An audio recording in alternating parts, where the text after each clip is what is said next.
So, alright, ayan mga kabakbak. Magandang araw sa ating lahat. Nandito ako sa Quezon City sa tabi ng ABS-CBN Tower. So, habang nagbe-Facebook tayo, meron lang ako nakitang comment. Ito.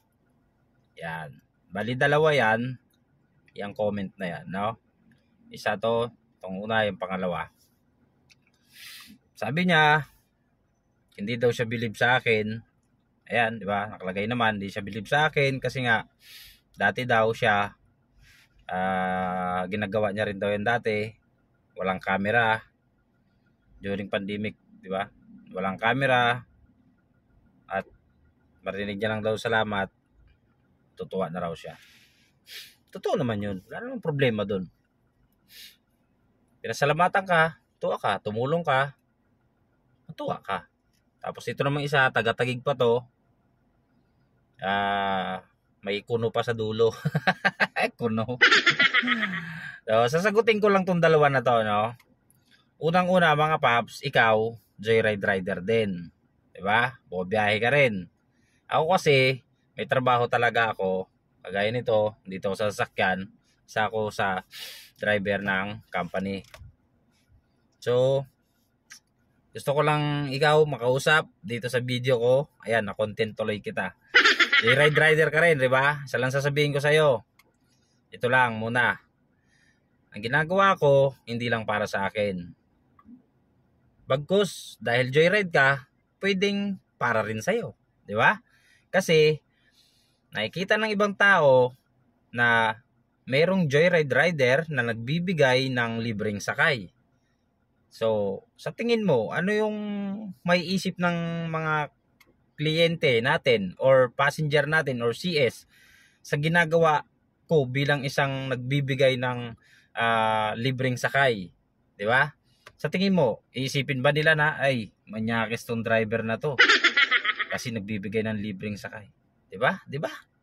Sa tingin mo ganun ba iisipin nila? Syempre hindi, di ba? Mas matutuwa sila kasi may mga ganong klase ng rider. At take note hindi ko pinapa-cancel.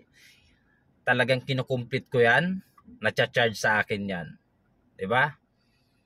So, kaya sinasabi ko na pwede ring may magandang idudulot sa'yo yan. Kasi joyride rider ka rin. O, diba? So, pangalawa, idol, paps, wala akong sinabi na tumutulong ako ng galing sa puso ko.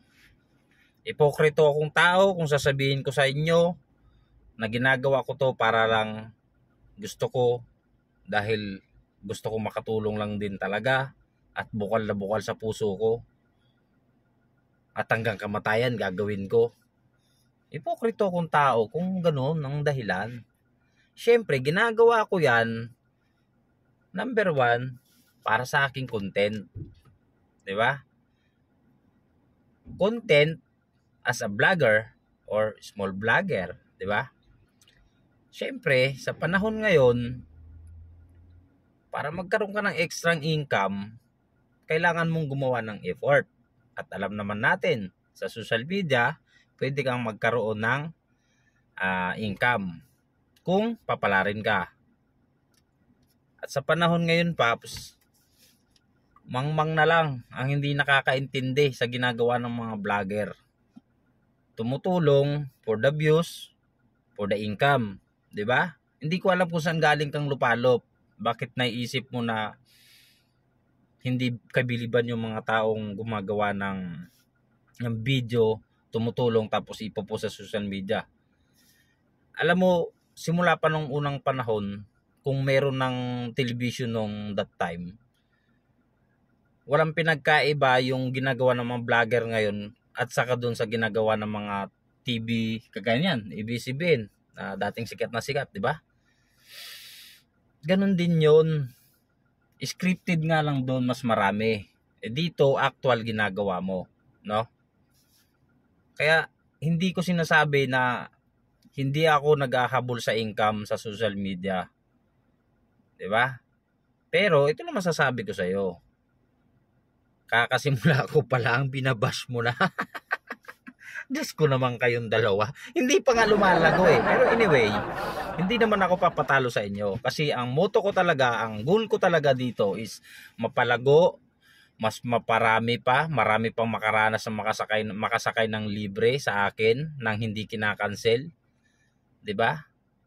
At hindi ko pinopromote si Joyride, pero dahil nasa Joyride company ako, gusto ko na mai-front sila kasi para mas tumibay pa yung Joyride company, mas lumago pa yung kanilang company. At the same time, syempre, ikaw na Joyride rider ka, matutulungan ka niya kasi nandyan ka sa company ng Joyride. Kaya ikaw gamitin yung mindset ba, mindset.